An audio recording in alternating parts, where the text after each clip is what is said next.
and said, Surely the Lord's anointed is before him.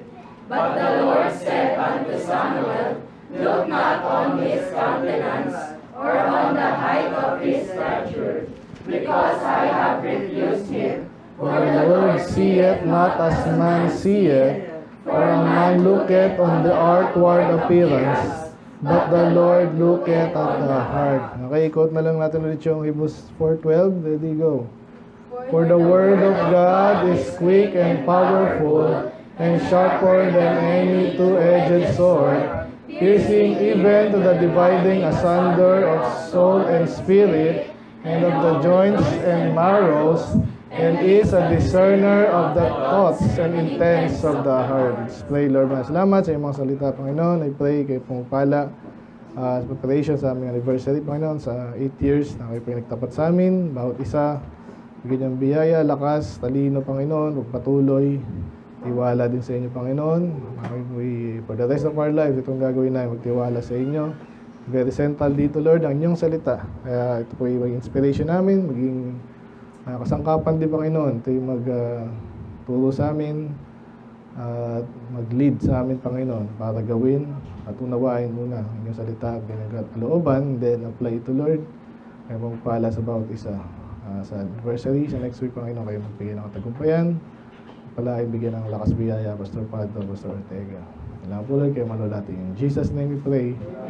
Amen. Ito na. Good morning sa lahat. So ito na po yung last natin, no? So ginawa po natin last 3 weeks hanggang ngayon part 4. So medyo inano natin yung inisa-isa natin yung ating tema, which is pinaka-tema ng church natin to eh. Okay? Para sa hindi nakakaalam, ibigay natin next week ulit to, no? So ang mga Baptist po, kompleto yan dapat eh. Word of God, full counsel of God. Pero tayo, medyo nakatouch siyempre sa lingkod nyo to, siyempre. So tayo nagpastor, hindi lang basta nakiano lang. Nakisakay lang. Sa mga unique sa atin is, yung lahat naman sabihin, di ba? Ganon. Naunawaan natin salita ng Diyos, pero mas in-emphasize pa natin yun. Kaya ito yung ating pangalan. Dito natin kinuha, yung logo natin. Yan, nakita nyo yan, di ba? Inalaman yan, lalo mamaya. So, ano yung mga dyan? Siyempre, salita ng Diyos. May puso. Puso. May sword. And wala na utak, pero yan na yun eh. Mahirap yung utak eh. Ano lalagay yun? Yeah, yan. So, yung first week natin, the discerning and living Word of God. Doon niya sa quick. And then second week, the discerning and powerful Word of God. Last week, the discerning and the sharp Word of God. Ngayon naman, ano? Dito na sa last eh. Discerner and the thoughts of the intents of the heart. So, wala na eh. Ito title lang natin yan, The Discerning Eye of Scripture. The discerning eye. Bakit eye? Medyo may kinalaman dito sa 13. Medyo sumagad, no? Kasi, ano yung sinutukoy dito sa verse 12? Kaya sabi doon, neither is there any creature that is not manifest. So, wala daw ginawa, creation, creatures, kanina pa kayo. Makinig kayo dito. Huwag kayong sariling, ano nyo, ha?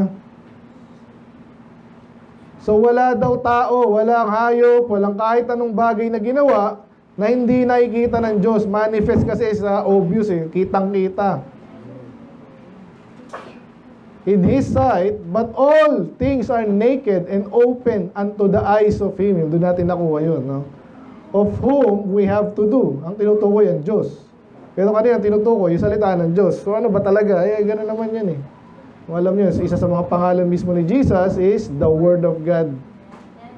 Yan ay title niya sa Revelation, sinabi dun. Which is secret daw. Ngayon, alam natin. No? Ganun eh. So kaya, yan, medyo ito na yung culmination nito. Makarating sana na may mga speaker natin. No? Pero kung sakali, isa-summarize ko na lang yung 4 na weeks. Kaya title ulit natin, Discerning Eye of Scripture. Ang objective natin, ganun pa rin, para mahalin nyo yung salita ng Diyos. Hindi yung mababaw ang tingin nyo sa salita ng Diyos, katulad ng mga ginagawa itong mga hipokito na ito. Ngayon, nasa balita na naman si Pope, so ganyan. At mayroong pang hinahalikan yung boto ng kung sino man yun. Ngayon lang na-highlight yun kasi marami nag-comment, pero matagal na po nila ginagawa yun. Hindi rin ako maniniwala dati kasi Catholic kami dati, di ko naman nakitang pero gumagawa nun yung mga ewan ko dito sa mga to. So hindi nila naiintindihan yung salita ng Diyos, kaya nila ginagawa yun. Amen? Amen. Hindi kayo naniniwala. Ako din minsan parang hindi ka panipaniwala kasi parang di normal. Ganun minsan mga kulto, hindi normal yan. Nino-normalize nila yung bagay na hindi normal. Pag ganun ka-weird na, talagang binabago nila yung salita ng Diyos. Nilalabanan nila. Tayo, inaalam natin kung anong gusto ng Diyos.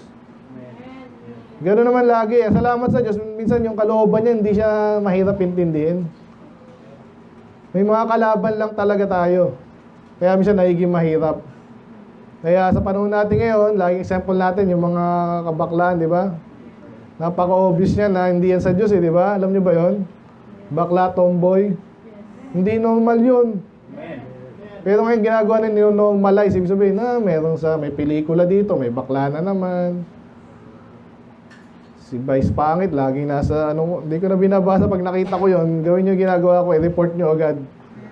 Facebook, nakita mo si Vice Pangit sa feed. Report agad, tapos disgusting yun. So, sana mabawasan. Hindi natin alam algorithm. But anyway, balik tayo muna. Nasa introduction dun dito sa fourth, installation. 1 Samuel 16. Alam niyo yung kwento dito, di ba?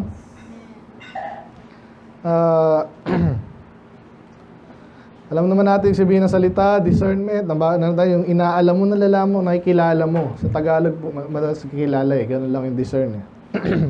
Ito yung mata natin, yung ginagamit natin yung mata natin para malaman kung ito yung madalas natin ginagamit. Kung alam mo yung kahit nakikita mo ba init?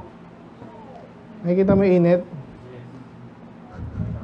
Yung sobra, Pero minsan hindi. Pero pag nakita mo, may gumagano, mainit siguro doon, di ba? So yung mata ang ating kaya madalas kinukumpara yung mata sa pangunawa. Alam niyo ba 'yon? So sight, nakikita natin, minsan naiintindihan natin, pwedeng sabihin gano'n, I see what you mean. Ano yung sabihin mo? Nakita mo, yung naiintindihan mo. Minsan may nag-uusap kayo, may mga salita na lalo mga bata, hindi maintindihan sinasabi. So pero, inaalam mo, sinusubukan mong intindihin sila. So ngayon, pwede ka magtanong. Ayan. So another term dito is perception, Pero dito tayo ang kwento kasi dito sa ating introduction, very famous to So si Samuel or si Saul, ni-reject, Una siyang pinili si Saul, the first king ng United Kingdom ng Israel. Itong tagpo na to, ni-reject na siya 2 beses, So ngayon, naghahanap na ngayon si Saul, tsaka ang Panginoon, alam naman yan. So basta sinabi lang ng Panginoon kay Samuel, punta ka doon kay Jesse. May anak yun, 7 ba yun? 8,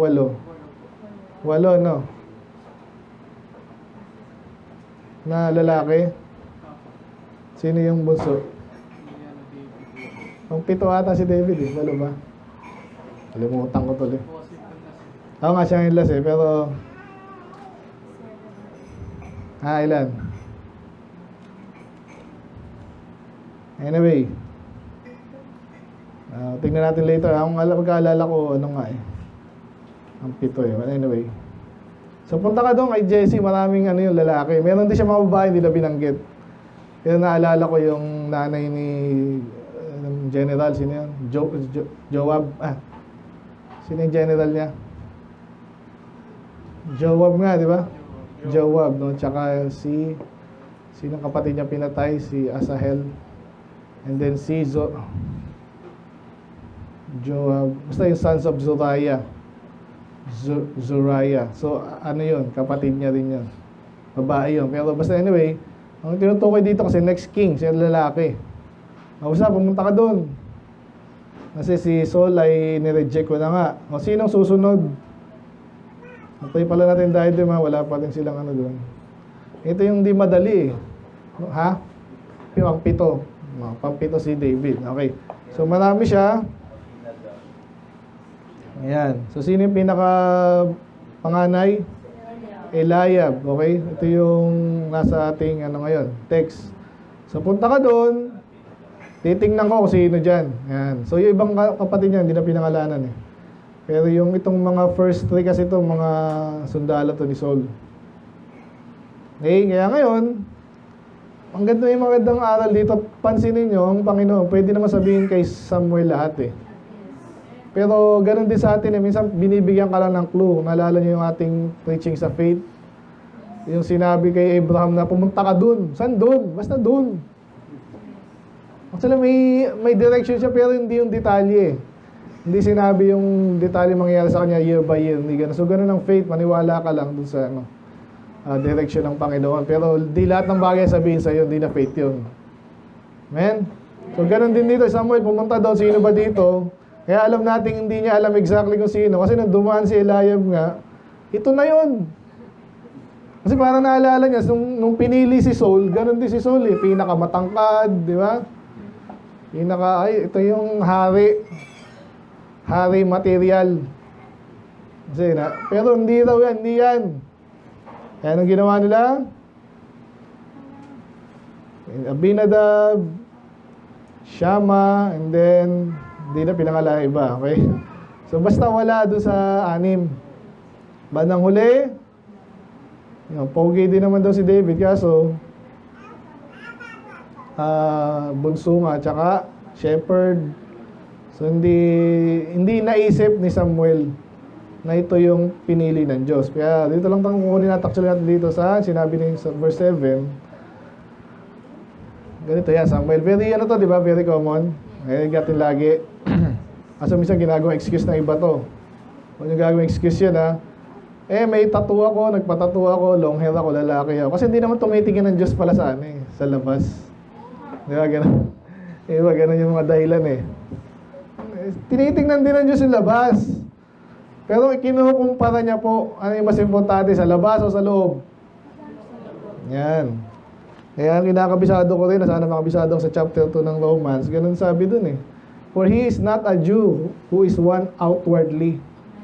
Hindi yung makalabas, pinanganak lang ni tatay ni Hudyo na agad. Sabi dun, hindi siya yung Hudyo sa loob. Yung mga nanampalataya kay Jesus, yun ang mga totoong Hudyo, Israel at Kristiyano. Saka na yun. Kaya dito, sabi dito, huwag kang tumingin sa kanyang itsura, sa kanyang tangkad, ang tawag dyan, kisig, yung, yan, huwag ganun. For the Lord see it as not as man see it. Ang Diyos daw ay hindi katulad ng tao kung paano tayo kumilatis. Ha? Kasi ang tao, sa labas nakatingin. Pero ang Diyos, sa puso. Kaya ulit, at the discerning eye of Scripture, makikita natin ang salita mismo ng Diyos ay, nakita natin last week, no? Yung sharp. So, medyo ito yung pinaka niya eh. So, una, alive, quick, powerful, then piercing. So, kaya last week nakita natin lahat yun na pinag-aralan natin even yung ating kaloob-looban na intindihan ng Diyos. Kaso, okay, alam ng Diyos yun, paano naman tayo? Malalaman ba natin yun? Kung ano iniisip ni, si Bethany ngayon, ano iniisip ni Bethany? Alam ko ba?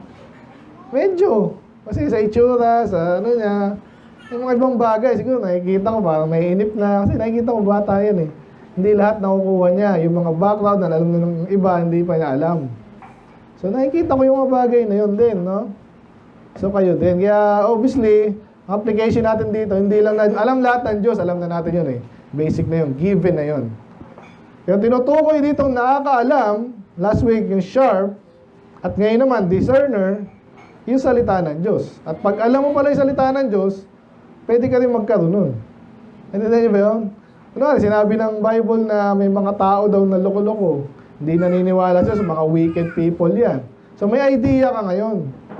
Kaya sabihin kasi nila, hindi, pare-pareho lang tayong tao. Ako hindi naniniwala dyan. Parang hindi masyashare sa inyo, nakita ko this kahapon lang, May loko-loko nag-post, atheist to mga to eh.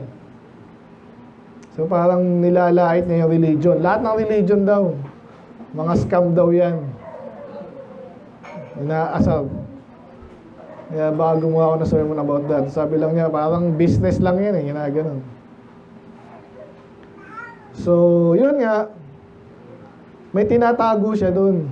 Kasi, paano mo i-address yun? Simple lang, kung makakausap ko yun, mag-uumpisa ako sa basic. Naiintindihan niyo? Nakikinig pa ba kayo?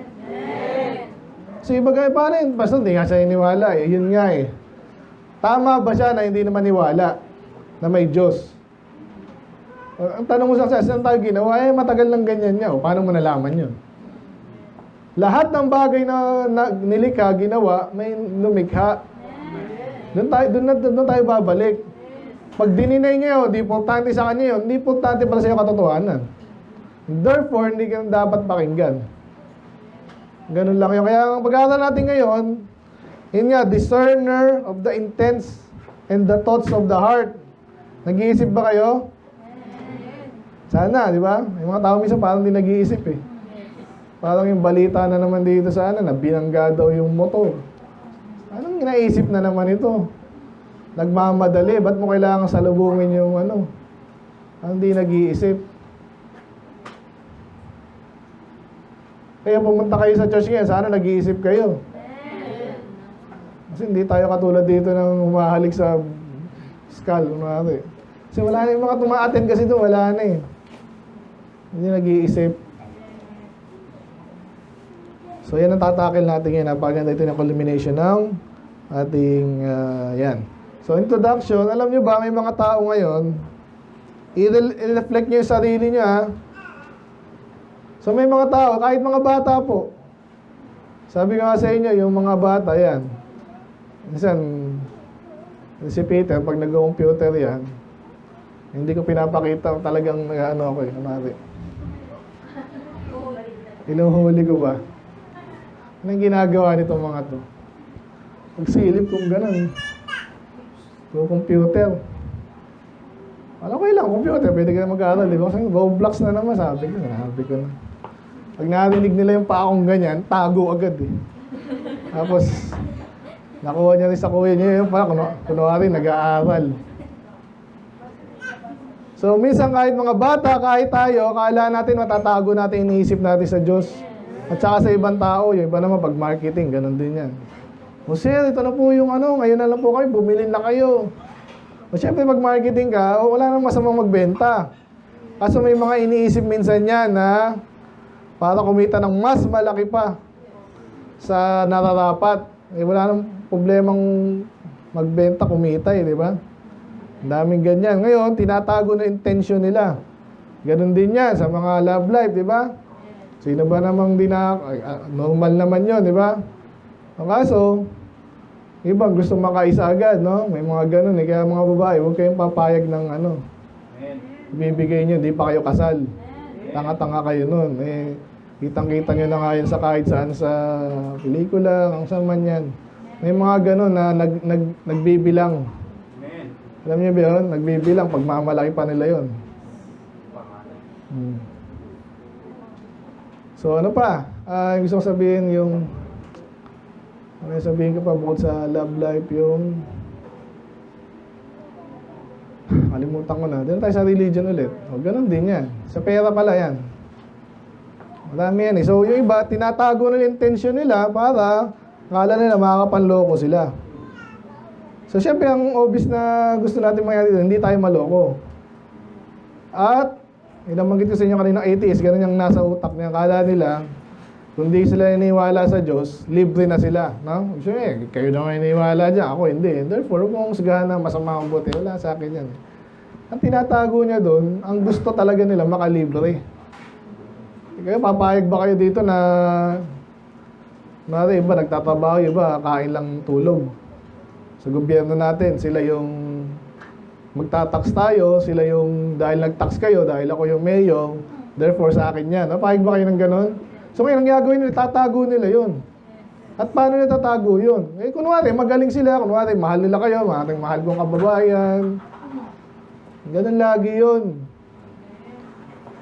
So, ayaw nating maloko. Eh, paano ang gagawin natin?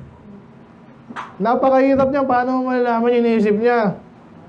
Meron tayo ditong, nakalimutan ko na yung title, no? Basta yung power, ganun din eh.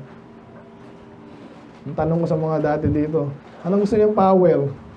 Malakas, ang muscle, malakas, may laser beam, ano man yan, lumilipad, maganda yun, di ba? Pero matindi, naiintindihan mo yung iniisip pa lang, alam mo na. Pero ganun na salita pala ng Diyos. Yan, lalo na so pagdating sa morality nga na tinatawag. Kasi, lalo mga politiko, kahit mga salesman, ganun din yan. Sabihin na, sir, ako gusto ko, ayoko kitang mapahamak, ito yung bilin mo, kasi gusto ko mapabuti ka eh. Pero actually, nito na makabenta. Eh, dapat alam mo rin yun.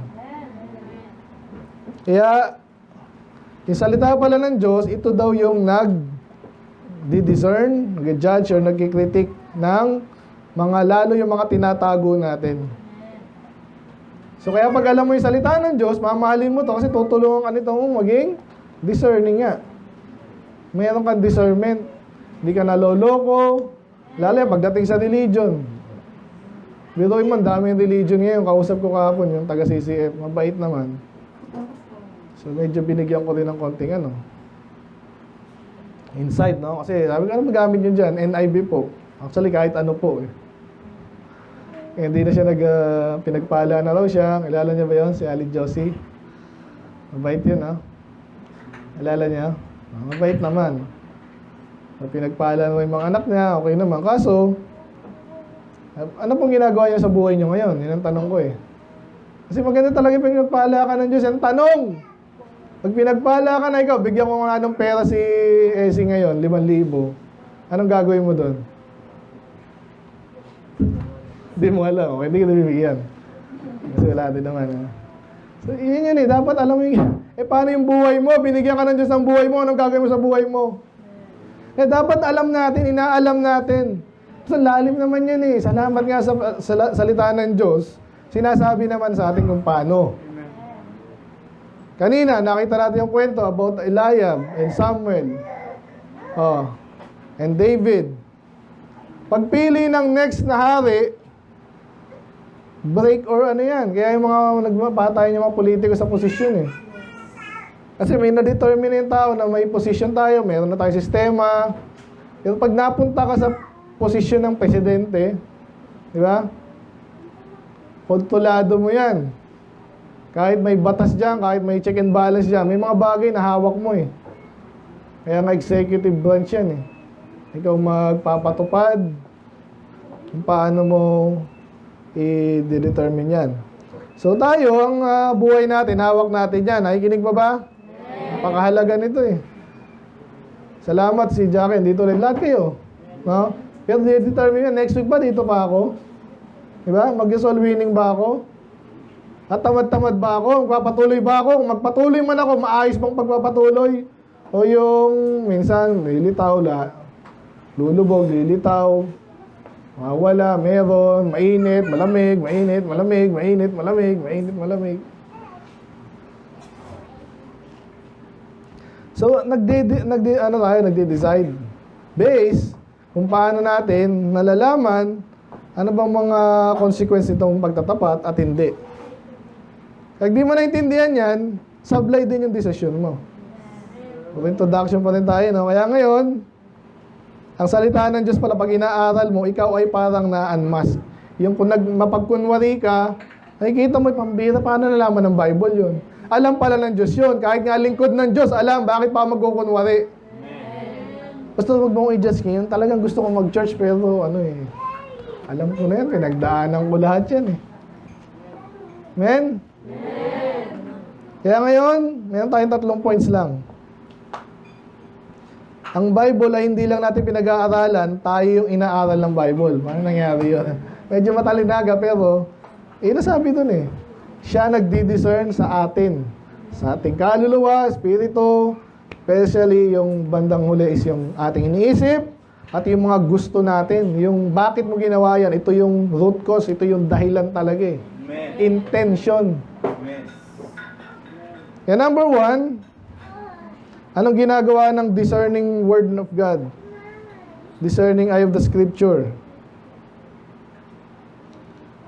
Ito pa, paano pag, ito. Mahirap tayo pag mayroon nagkasala dito, backslider dati. Ngayon, nagbabalik, kunwari. So, magpapakatino na ako ngayon, salamat naman. Paano natin malalaman, ginawa niya dati yung mali.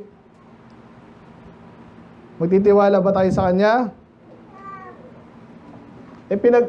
Inuutosan tayo magpatawad. At even ang salitang pagpatawad yan, ewan ko ba, sa dami din na narinig kong preaching, sablay na eh.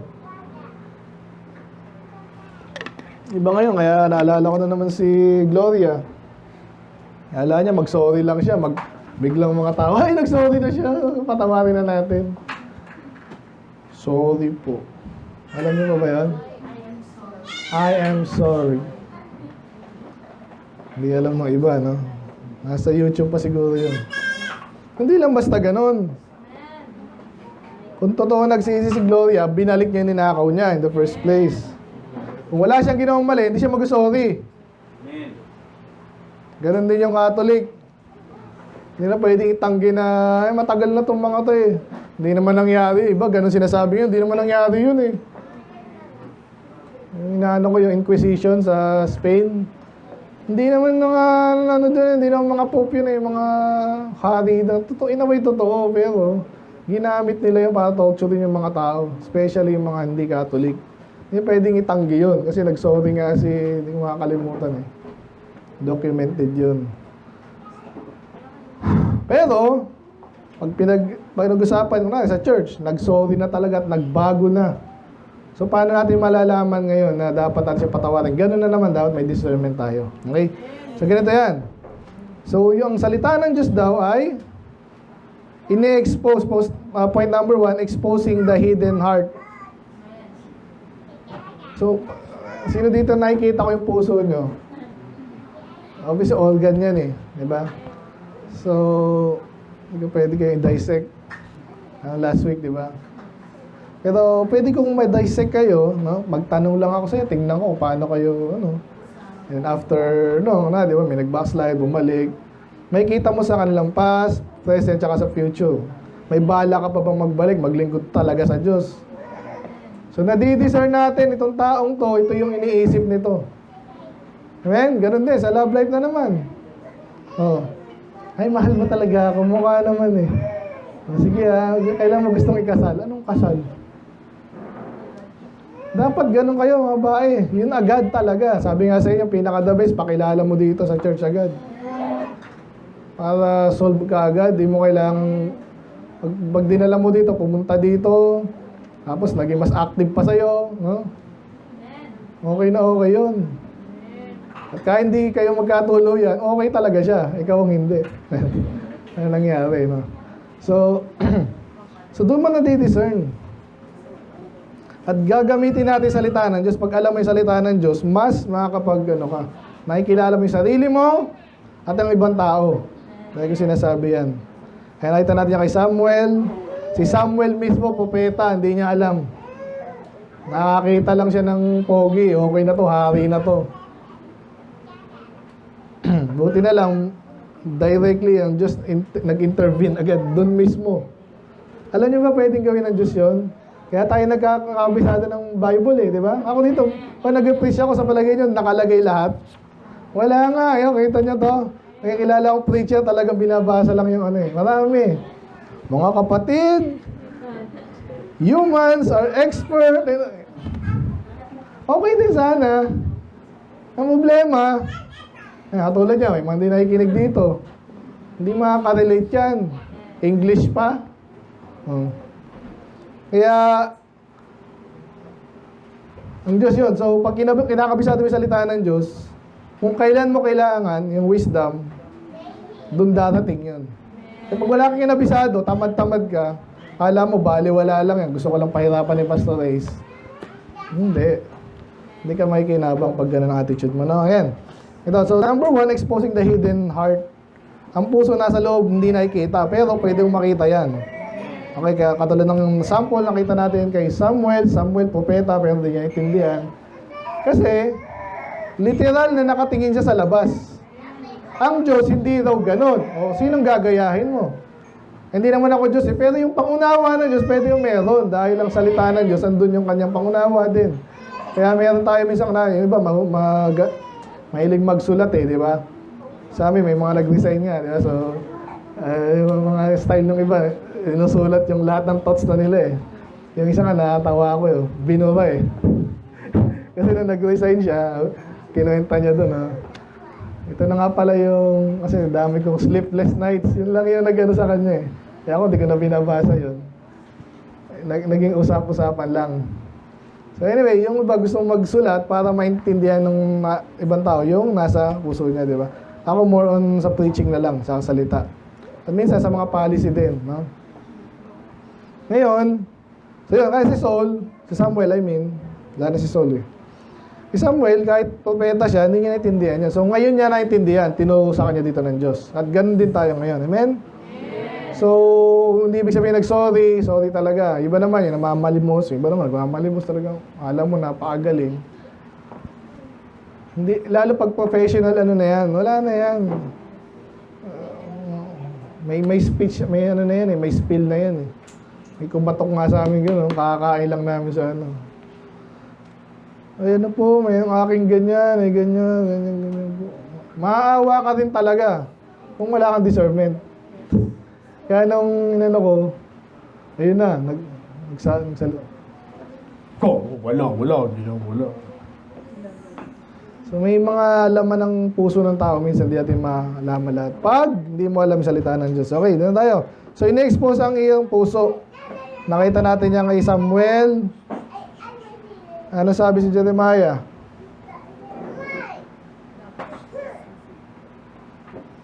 "17. Abisahan nyo ito, di ba? Makibasa, ready, go. The heart is deceitful above all things, and desperately wicked. Who can know it? 10. I, the Lord, search the heart. I try the reins, even to give every man according to his ways, and according to the fruit of his Ayun. doings." So, Jeremiah, natapos natin yan, no? So, medyo nabanggit lang dito. Napakalinaw. Yung puso daw ng tao, napakamanluloko niyan sa lahat ng bagay. Kaya huwag ka magitiwala sa puso mo. Ano yung madalas mga kanta sa nung panahon namin, matagal na, panahon pa ni Daddy noon, hanggang sa ngayon. Follow your heart, di ba yung nasabihin nila sa showbiz, ganyan. Ano kayong gagawin ko? Hindi ko alam gagawin ko. Sabihin na iba, follow your heart. Ano ba talaga gusto mo? Yun ang gawin mo. Yung iba nakaka-relate doon kasi talagang ganun sila eh. Mga sa demonyo, ganyan yan. Pag makasarili ka, kala nila harmless yon. Pero pag nakita mo, salita ng Diyos, ay, naku, sandali. Ito yung gusto ko eh. Hindi pwedeng gusto mo, yun ang tama. Iba yung tama, gusto. Iba yung tama, mali. Iba yung gusto. Ulit-ulit tayo, di ba? Kaya iba kasi baka hindi makano.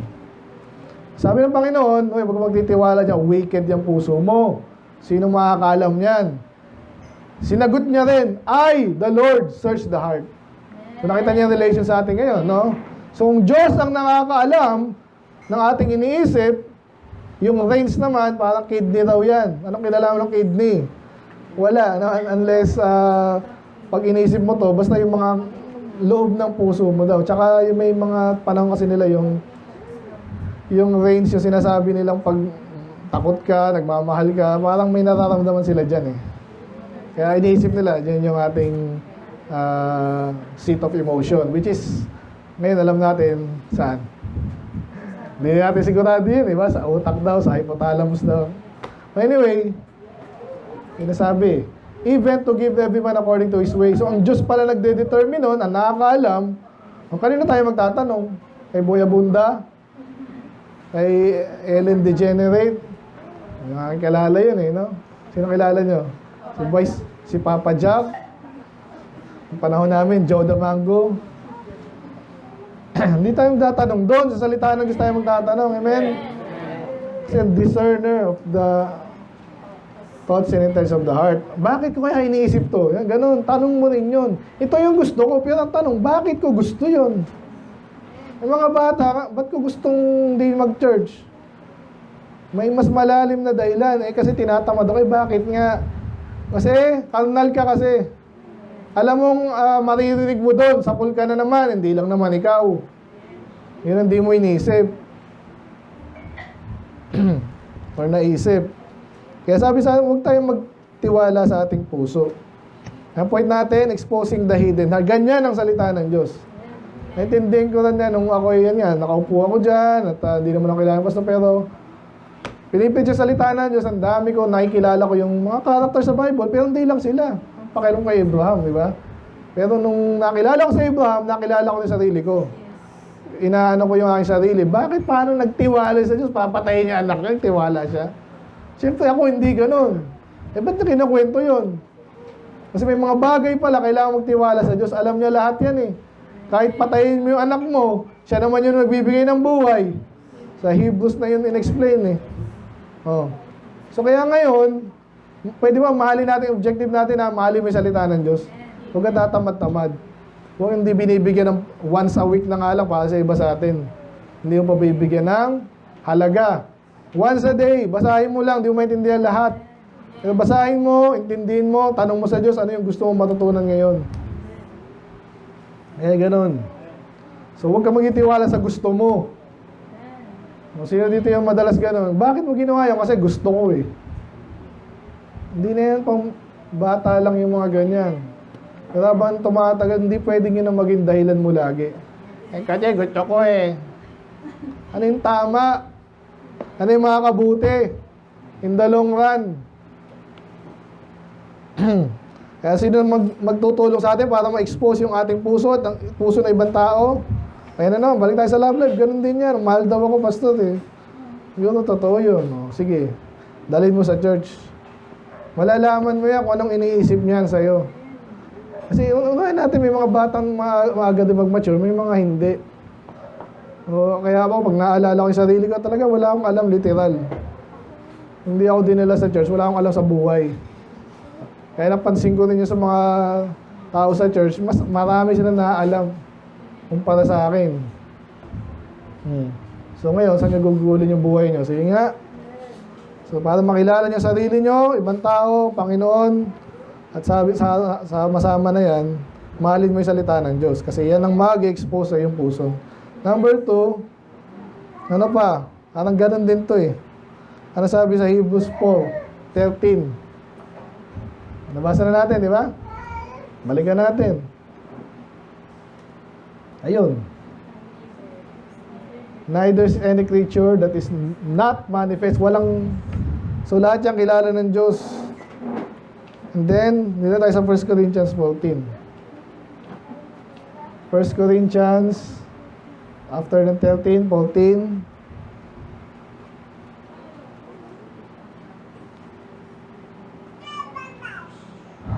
May basa, ready, go.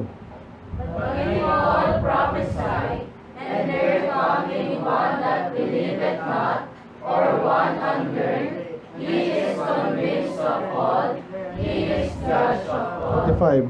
And thus are the secrets of his heart made manifest, and so falling down on his face, he will worship God, and report that God is in you of a truth. Okay, ang context ng 12, 13, 14, alam nyo na, diba, sa gifts yan eh, no?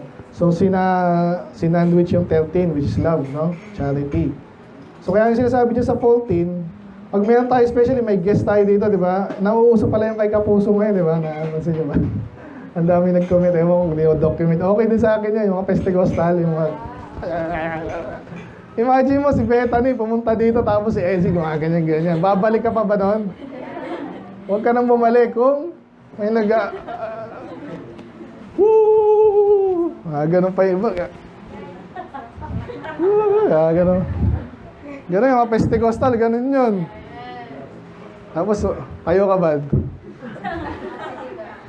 Natutumba. Ano rin natin ulit? Huwag na, nakakasar eh. gumagawa ng mga churches. Kaya doon sa comment section, may mga kampi pa rin. Sabi ba naman, praise the Lord, ang lakas ng kapangyarihan ng Diyos. Niloloko na sila. Itong context nito sa 1 Corinthians 14, ang sabi niya, sa tongues to eh. Huwag kayo magtatang, ayusin niyo yung sarili. Yung kung talaga nagtatangs kayo, saan niyo ba gagamitin yung tongues? Ang tongues ay language. Kung talagang gusto mong may tongues ka ngayon, marunong ka mag-Greek, doon ka pumunta sa Cyprus tsaka sa Greece. Doon ka mag-preach ng Greek. Bakit ka dito mag-Greek? Walang sense yun. Kaya pero yung sa ating, kaya sabi niya dyan, he is convinced, ito sa second part, he is convinced of all, he is judge of all. Kasi daw, ang gagawin daw natin, hindi tayo dapat mag-speak in tongues, hindi naman kailangan. Ang gagawin natin, prophecy. Itong ginagawa natin yan, nag-preach ako, amen? Amen. Shh, nakikinig ba kayo? Putusan mo na kayo dyan, nakikinig lang kayo. Kahit di mo naintindihan lahat, di mo kailangan maintindihan lahat. Intindihan mo yung maintindihan mo, ha? So yan, kaya pag nag-preach daw, naiintindihan nung kahit yung bisita at kayo mismo, pag pinipreach yung salita ng Diyos, dahil nga yung salita ng Diyos, discerner of the intents of the thoughts of the heart. So naiintindihan nyo ngayon, may natututo kayo. Ikaw mismo, ay ganun pala ako yan eh, yung umamin, pero ikaw yun. Diba? Ngayon, makukonvince yung bisita. At kayo rin. Isa sa mga mahirap gawin niya bilang pastor preacher. Papuntahin mo yung tao dito, invite ka pa, tapos mag-preach ka dyan.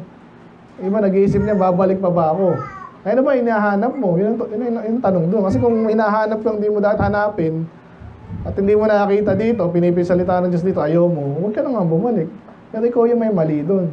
Ngayon, sa mga normal na tao, maayos, yung totoong naghahanap ng salita ng Diyos na katotohanan, pag nakita nila yung ginagawa dito, hindi kalokohan, okay, nakukonvince siya, and he's judge of all. Ibig sabihin nun, pati yung attitude ng isang kapatid dito, ibang kapatid, kaya siya ganun, kaya maayos yung damit niya, ay next time, ganun din ang damit ko, kasi, di ba?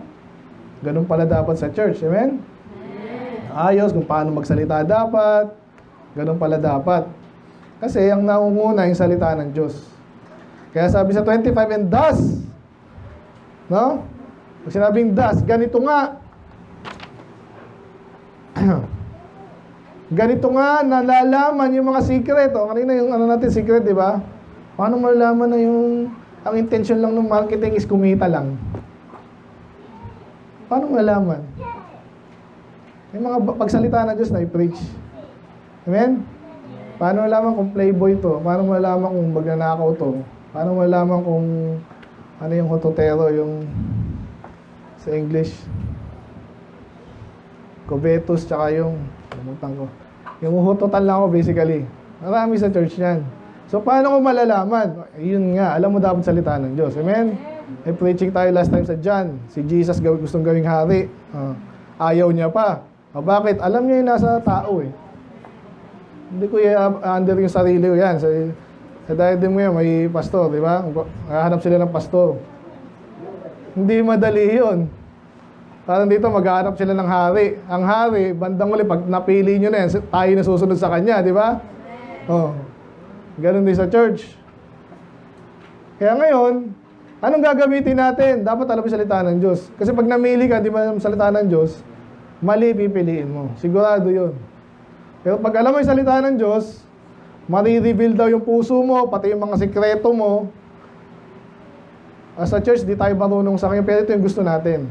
Ganito tayo ngayon, pero ito yung gusto natin kasi ito pa yung mabuti. According sa salita ng Diyos. So, hayaan mo yung salita ng Diyos magsabi sa iyo kung paano mamili. Amen? Ganun yun. Yung sa pagpili ng pastor, sinong masusunod dyan? Botohan yan eh.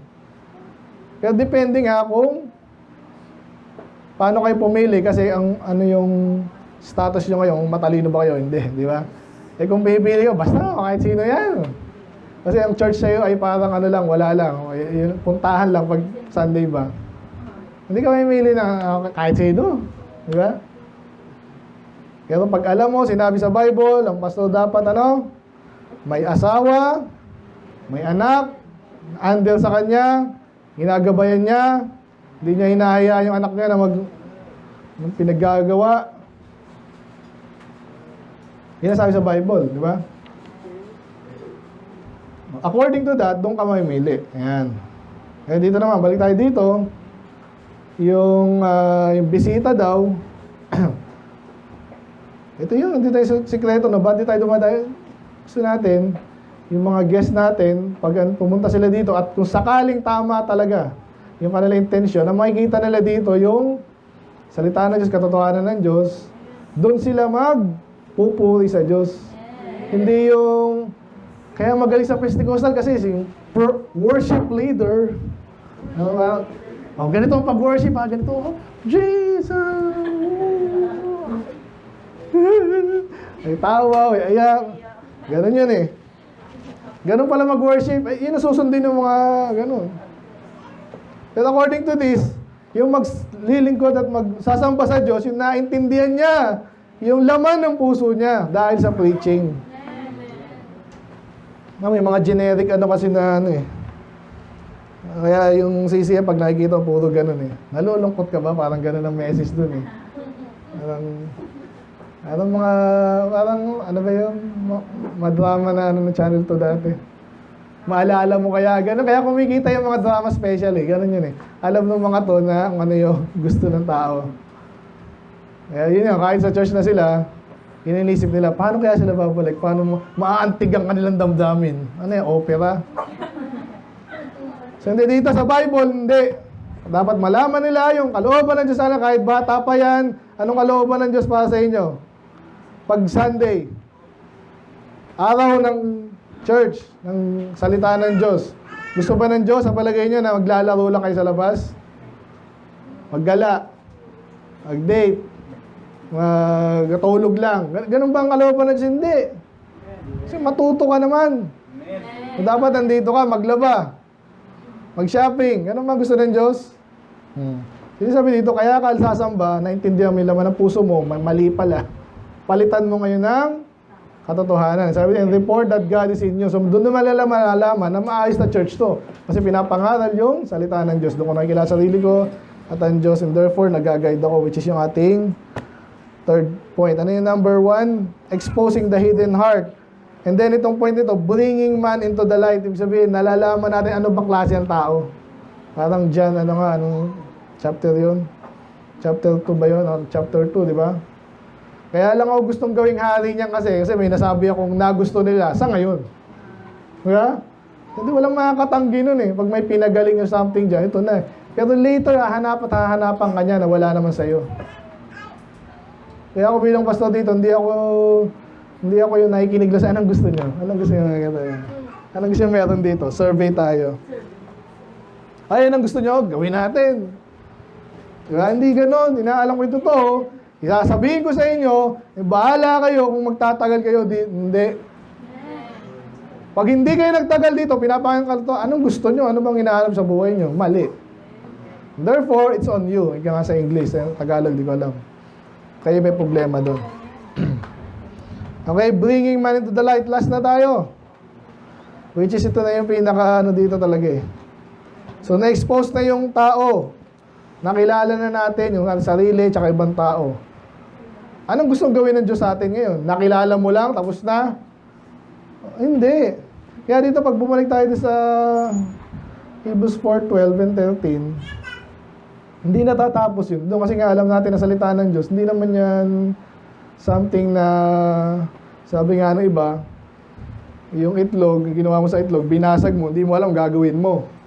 Hindi ganoon. Dapat bakit mo binasag yun, lulutuin mo. Di ba? At least dapat alam mo lahat ng ginagawa sa buhay mo. Bakit ka nagbihis? Para maayos ka tingnan. Bakit ka naligo? Para hindi ka mabaho. Bakit ka nagsalita? May mga tao ngayon nagsalita, wala naman eh. Ba't ka nagsalita? Anong ibig mo sabihin? Basta. Ganun kayo, dapat di bubukas yung bibig nyo na wala kayong patutunguhan. May purpose. Definitely may purpose kayo. Minsan tama, minsan mali. So dapat tama. Isipin nyo muna bakit. Hindi nyo ma-accomplish nyo. Kaya, pag alam na natin yung mga iniisip natin, ibang tao, Nalaman mo na yung mga maling motibo. Diba? Ganun eh. Alam mo, ay, kaya lang pala ako malakas magsalita. Gusto ko lang magbida eh. Diba? Hindi mo na gagawin yun. Baliktad naman, bakit ako hindi nag-soul winning? Kunwari, naintindihan natin kasi kulang ako sa pag-ibig. Mas gusto kong mag-relax. Nawala naman, bandang huli. Ano kayang mangyayari pag ako yun, nag-soul winning? Ay, baka mapahiya lang ako eh.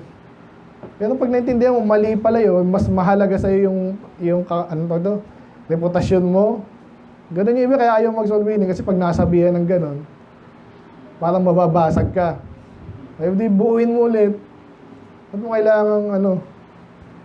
So, pag na-expose na yon, so anong gagawin natin yan? May gagawin tayo. Hindi andun lang, nalaman ko lang, wala na. Hindi. Kaya point number 10 natin, pero basahin muna natin to. Yung sino nagkabisado nito? Si Jamie ba? Psalms 139. Sige, quote mo nga yung 23 and 24. Sige. Ayan, ready, go. Search me. Know me. Yan. Ayan, 24. Amen. Sabi dyan, search me. Pakibasa niya, ready, go. Search me, O God, and know my heart. Try me and know my thoughts, and see if there be any wicked way in me, and lead me in the way everlasting. Ano gawa nito?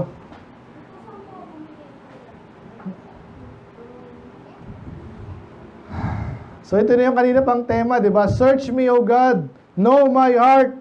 Try me. Subukan mo ako. Alamin mo aking iniisip. O dapat ganyan panalangin natin. Hindi yung sabihin, mahal ko talaga ang Diyos. Parang si Ate Josie kahapon. Nakitang-kita ko mabait eh. Pero nilid ko siya. Okay, Ate Josie, pinagpala ka nga. Nakita ko nga yan. Anong gagawin mo na? Di ba? Okay, relax na lang ako dito. Salamat sa Diyos. Magpapasalamat na lang ako sa Diyos. At minsan daw, sinasabihan niyo daw yung mga mata. Minsan, mag-Bible study kayo ha. Tama naman, di ba? Pero tanong, gaano kadalas yun? Ganun ka na lang, passive ka na lang. Kaya pag nalaman mo, point number 3, pag alam mo na yung salita ng Diyos, pinahanap mo, ay, tamad ka. Sabi ng Bible sa'yo, tamad mo eh. Meron ba sa Bible na ganon? Proverbs, di ba? Ulit-ulit. O di, nagbasa ngayon ng Bible, ay, tamad pala ako.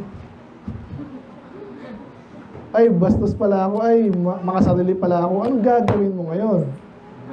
Pag nakita mo na yung wickedness mo,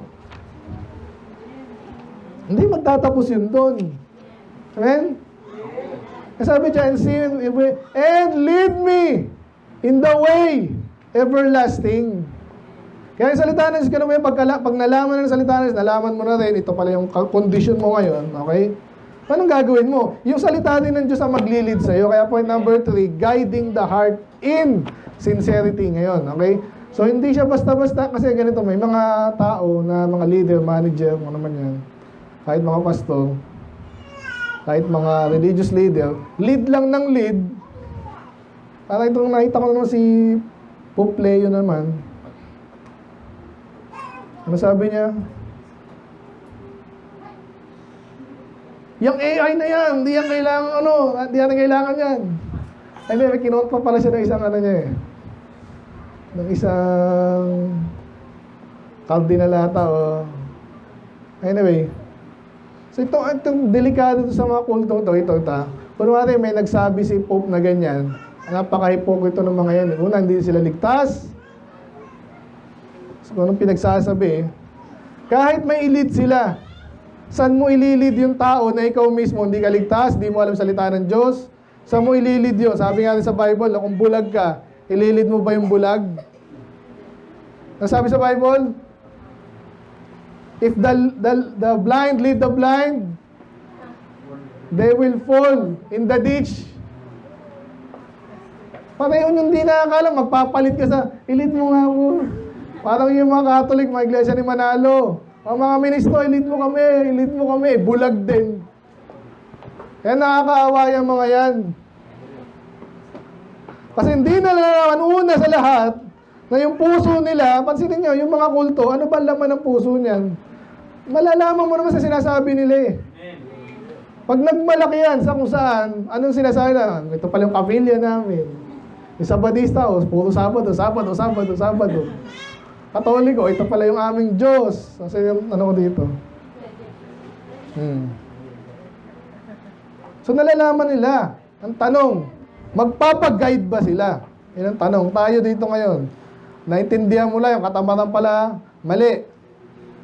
Yung basta mag-assume, mali. Magpapaguide ka ba sa salita ng Diyos? So dapat magpa-guide tayo. Kasi pag hindi, di baliwala. Nalaman ko lang na ako ay ganyan. Ngayon, basta tao lang ako yung magdadahil lang, magra-rational ka na. Magra-rational ka. Kaya sabi dyan, basahin na rin natin yung last natin, Psalms 19. May pusa dyan naman dyan, ha? Okay lang yan. Pakibasa. Ready, go. Who can understand his errors? Bless thou me from secret faults. Keep back thy servants also from presumptuous sins. Let them not have dominion over me. Then shall I be upright, and I shall be innocent from the great transgression. Let the words of thy mouth and the meditation of my heart be acceptable in thy sight, O Lord, my strength and my redeemer. Pakaganda, no? So, ganito po yan. Yung may kinalaman sa ating point number 3, guiding the heart in sincerity. So, pag ginaguide ka ng Diyos, nalaman mo na laban ng puso mo, di ba? Nabanggit na naman. So, i-guide ka ngayon. Kaya yung mga kulto, hindi yan makakapag-guide according sa salita ng Diyos kasi hindi nga ligtas eh. So, nagpaplastikan sila doon. Okay dito tayo sa mundo dito lang tayo sa mundo. Pag paghuhukuman na tayo, hindi ko alam kung ligtas ako. Eh sabi dyan, ang maglilid na naman sa atin dyan, siyempre ang Panginoon, no? Nabanggit dyan yung kasalanan, hindi tayo magkaroon ng dominion. Ibig sabihin kasi pag puro kasalanan kasi ganito. Kaya ibang mga teaching, lalo kang nasa church ka na, hindi ka lalago kasi pag mali, yung Calvinism, iba naman yung marami po ngayon, kahit mga pastor, pag nag-fellowship yan, wala masyadong usapang matatalas.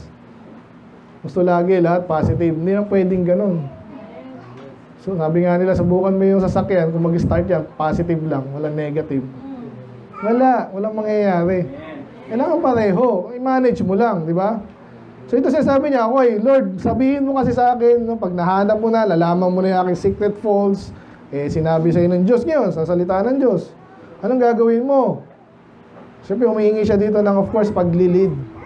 Okay? And then later, yung kanyang mga sinasabi, mga iniisip, magiging maayos na. Kasi alam niya na yung mali, iwasan niya yun, of course. Amen? Eh, sino magsasabi sa kanya tama? Ganun naman, salita na naman ng Diyos. At yung point natin dito, may sinseridad. Kaya ang problema sa maraming mga lahat ng kulto. Pag tinanong mo ng basic, gusto nila maglingkod, gusto nila mag-worship, hindi ligtas, magpapang-plastic dito sa gitna, dito yung kaplastikan.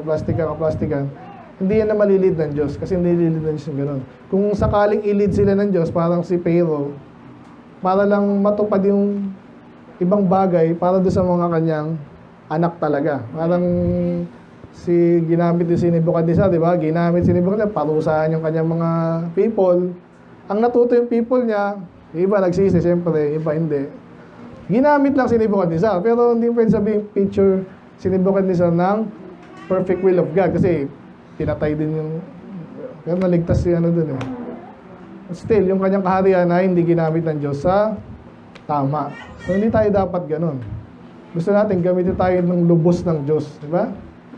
As a church, as bilang mga lingkod ng Diyos. Anak ng Diyos. So, yun. So, kaya ngayon, mahalin niyo ba yung salita? Babaliwalay niyo pa rin ba yung salita ng Diyos kung siya yung magsasabi sa iyo ng ano yung laman ng puso mo, laman ng puso ng ibang tao, laman ng puso ng Diyos. Malalaman niya kahit yung mga secret. Sino mo may secret dito na gustong malaman? Depende kung ano yung secret mo. Sa Bible, may mga mystery. Nabanggit niya na naman yung mystery, di ba? Pag sinabi mystery, mahirap intindihin. Pero nire-reveal yun sa mga taong tama. Sabi sa Bible, di ba? Kanino papaalam ng Diyos yung kanyang covenant? Sa mga nagmamahal sa kanyang salita. Kaya iba dito parang boring na boring ka. Ba't sila parang excited nagkukunwari lang yan? Siguro yung iba nagkukunwari, pero yung iba dyan hindi. Amen? Iba tanong ganun eh. Minsan kahit sa pastor yung tingin mo eh. Kunwari lang excited yan para bumalik sila ulit. Yan, di excited talaga yan. Isipin mo gusto mo isipin. Hindi ako tatagal dito. Alam ko na yan eh, kung palabas ako dito. Ganun din. Kaya hindi ka pala excited, baka ikaw may problema. Amen? Tignan mo yung sarili mo, excited ba ako next week? After anniversary, maaga ako niya pag anniversary, parang January. First week ng January, mambira. Basta, kandado pa to, buksan niyo na to. After ng anniversary, dapat sabi nga ni Pastor, lagi anniversary. Excited lagi. Kasi may matututunan tayong bago. Pastor, wala nang bago eh. Yan, nasa akin yung presyo. Inaalam ko yung dapat may matutunan kayong bago. Na tama din. Sa mga mature na. Pero ganun din, may matutunan kayo dapat. Ngayon, mahal nyo na yung salita ng Diyos. Anong gagawin nyo na? Anong gagawin yung salita ng Diyos? Pag may hindi kayo naintindihan, ano sabi sa James? If any man lack wisdom, let him ask of God, which giveth all men liberally. Ano yan? It shall be given thee. Alam niyo na yun. James 1. Galing. Upbraided man, it shall be given him. Ito, mga nag-aaral, maghahanap ng trabaho. Ito, dadalawa na yung anak nito. Anong gagawin ko kaya sa mundo? Anong gagawin ko sa buhay ko? Yan, pag ganyan kalagit yung anak mo, anong gagawin mo? At matalino ka, amen? Kasi may mga bata raw na pag hindi na-address sa panahon na kailangan nila yon, lalong magwawala yan. So, lahat ba tayo matalino? Dapat. Paano tayo tatalino? Sino bibigay sa atin ng wisdom? Magtanong tayo sa Diyos. Okay? Sasagot ba ang Diyos? Ayan o, basahin mo. Okay? So, yon. So, again, pray natin. Kaya excited ako next week ka talaga dyan. Siyempre, yung ating speaker ay dekada ang inipon sa paglilingkod, sa salita ng Diyos. Sabi ni Pastor Padua, 200 times na niya nabasa yung Bible eh. Hindi imposible yun. Yung sa akin, ay, parang nagbagal ako ngayon, hindi ko alam bakit. Mga 2 times lang ako. Hindi ko alam, siguro maraming iwan. Anyway, 200. Sabay si Pastor kasi ano na yun eh. Full time talaga yun. Monday to Friday, pero pag di mo ba naman nabasa yun. So, pray natin next week, amen? Okay, let's pray, Lord. Salamat sa iyong mga salita. Nakita namin, yun po yung salita nyo ay buhay, matalas, makapangyarihan, at ito po ay nagsusuri din ang aming mga iniisip, ang aming puso, Panginoon, mga intensyon. Tiwala kami sa inyo, Panginoon, di sa aming sarili lang, di lang gusto namin. I pray na kayo po ay pala sa amin, as a church, as individuals also. I pray sa next week. So, Padua, share niya, Lord, yung kanyang take naman sa inyong salita dito, Lord, Pastor Ortega. At pagpalain niyo kami sa church bilang nakakaunawa ng inyong salita. Wala po, Lord, mas basa na namin kakainin. Maraming salamat po dito sa preparation. Maraming salamat sa bisita. Bawat isa, Panginoon, kayo magpala, kayo malalati. In Jesus' name we pray.